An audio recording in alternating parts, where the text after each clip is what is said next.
Hello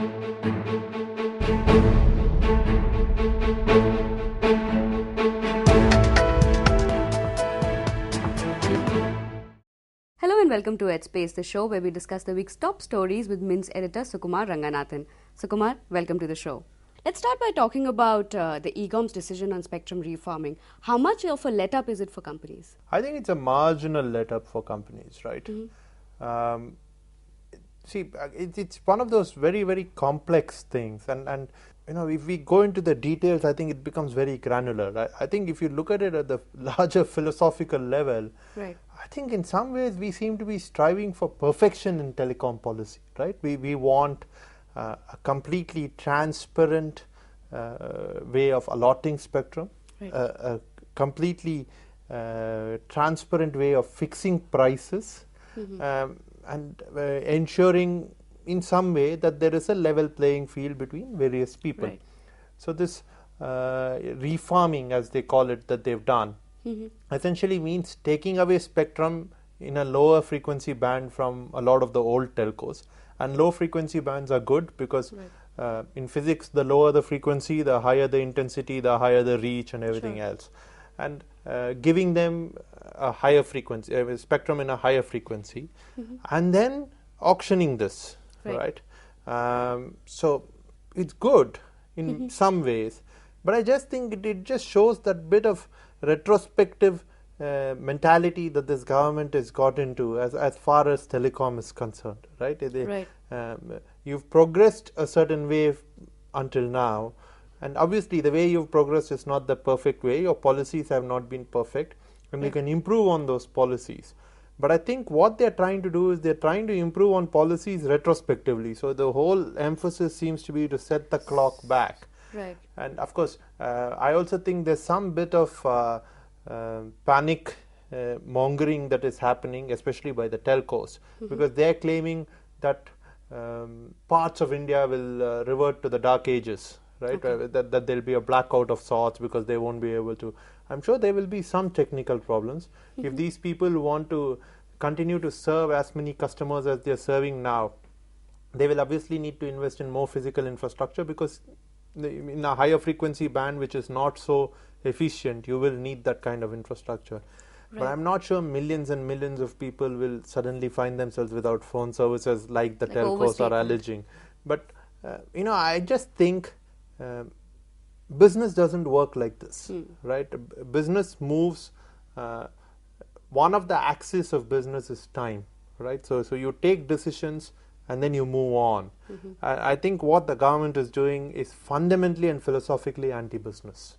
Right. Do you think that so much of mess has been created already that it's it's difficult to come out with a perfect solution as far as telecom policy is concerned? And I don't think we should look for a perfect solution at this point in time. At various points in time, your objectives are different. Sure.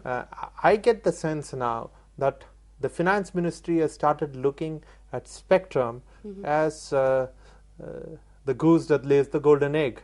Except that I think much like that foolish farmer who killed the goose, thinking that he could get all the eggs at one go. I think they seem to be trying to do the same thing to the sector, right? And I don't think it's going to work. Okay. And I think that the telecom ministry is driven by this pursuit of fairness to ensure that there's a level playing field and everything. But the objectives were different in 1994. Objective was different in 2000. Now the objectives are again different. And obviously, the big question which no one's answered and which I am very worried about is what are they going to do with the money? Because if you're going to make money from auctions, I would like to see it going back into the sector in some way. I don't want you to take it and use it to bridge your fiscal deficit. I think that's patently unfair. And it's the kind of thing that you can use to actually bridge the digital divide in India, do interesting things. And broadband is a huge issue. Right. But will they do that, or will they just use it to bridge the deficit? I think they want to use it to bridge the deficit, which I think is not done. Sure. On a different note, Arvind Kejriwal is becoming hard to ignore. Do you think that he could emerge as a serious candidate for 2014 elections?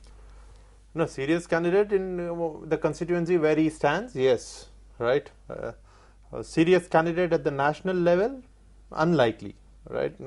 You need a proper party mechanism, although he seems to have some mechanism of some sorts. Right. And so I'm not convinced. But what I think he's doing is that he's being a strong negative force. Okay. Right, and a strong disruptive force.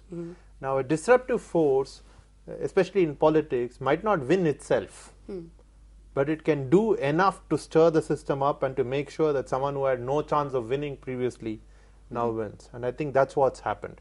And I have a feeling that most of the big political parties, which are being very, very dismissive about what he's doing, are probably in for a rude surprise if it goes on in this tenor.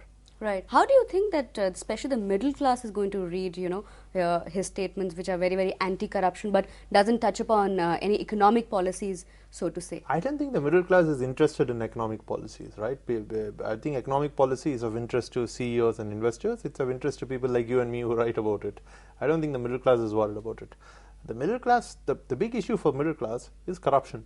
Okay. The Indian middle class is very angry, right? If you listen to living room conversations or dining table conversations, it's all about corruption and of how politicians need to be asked tough questions and everything else. And Kejriwal is doing just that, right? He's feeding off the discontent of people, he's feeding off the anger of people. Will they vote for him? I don't know. Most probably not. But I think they're standing up and taking notice. They love him, right? Because he's doing the kind of things they want to see being done. Right. Looking at this very strong campaign against corruption, the government recently did a cabinet reshuffle. Do you think the changes are more cosmetic, or will they have a serious implication on the country's growth? I like the fact that there are some young ministers, really young ministers, because I think in the Congress party's lexicon, 50 is young. Yeah. But this is really young. I like the fact Right. that there are some really young ministers like Jyotiraditya Scindia and Sachin Right. Pilot, who've all Not even 35, yeah. and even Jitinder Singh, I think, Right. who was in his 40s, Sure. who've all got very, very important portfolios, which is great because I think that generation shift needs to happen. It hasn't happened for quite some time, Okay. which is good. But apart from that, I don't see too many other significant changes that they've made. They've moved some people out for a variety of reasons, which is fine. I just think it would have been good if the rules had been applied uniformly. I would have liked to see a best by date, right? Which means there's no harm. You can continue to be a parliamentarian if you're 80 or if you're 70, but I don't think you should be a minister. But you don't think that at that age they are little less experienced to deal with key ministries or to take key economic policy decisions? I don't think so. This is, or maybe I'm biased, right? Because I still think of myself as a very young person, when I was young and I became an editor at a fairly young age, I was told that editors were usually these wise old men who knew everything, and I've always felt that there's this bit of con that goes on with it. Doing things, whether it's in politics or in business or in anything else, requires a certain amount of energy, certain amount of physical energy, certain amount of mental energy. Not really related to age. I know people who are 60 who have that kind of energy, but largely related to age in many ways, especially given the fitness level of our politicians and all that. Most of them are pretty unfit physically. I mean, they're not the kind of people who can put in 17-hour days or 16-hour days Sure. or 12-hour days even. Used to, and a life of relative inactivity. So I just think it makes sense to have young people who know the world around them, who are well educated, who belong to a different generation, right? I would really Thinking is different. No, I would really like to see the bulk of the cabinet being composed of people who were born after independence, right? I think it would be great, but right now that's not the case. I think now we have the entire spectrum. The PM is 80 and then the youngest minister is 35. Yeah. Right. But the government seems to have got a snub from RBI recently, despite finance minister's announcement of a fiscal plan. RBI did not cut any rates. How do you look at this? See, again, I think there are 2-3 dimensions on which you have to look at it. I think RBI, if you were to look at it from the economic perspective, and if you were to look at it from the logical perspective, I think what RBI did was fine. Right. Because inflation is still a concern and the fiscal situation is still a concern. But that's if you look at it in a very, very closed, limited kind of way. And my own personal feeling is that the Reserve Bank of India, the Governor of the Reserve Bank of India should have taken a slightly broader view. And the broader view is that, one, things are happening. We all don't know how it will result, right? Many people are saying this fiscal consolidation plan isn't going to help in any way. We don't know. It might help, it might not help. But if it means another roadmap like the FRBM comes in, Right. I think it's good. Right. And a symbolic gesture might have worked wonders on sentiment, right? On business sentiment, on investor sentiment, and I think that's not happened. And so I think the finance minister is probably justified in feeling miffed about this, because if I were in his shoes, I too would feel miffed about it. I think a minor tweaking in the policy rate, a cut of 0.25 percentage points, I think might have done wonders. To be sure, inflation is a concern, the fiscal situation is still a concern, all that is there. But I just think, some kind of balance could have been struck. But then, what I'm talking is not the language of banking. It's the language of governance, it's the language of administration, it's in some ways the language of politics. I think it's a fair question to ask whether RBI should be getting into these things. Right. Given what the governor did, his answer was clearly that they didn't want to get into these things.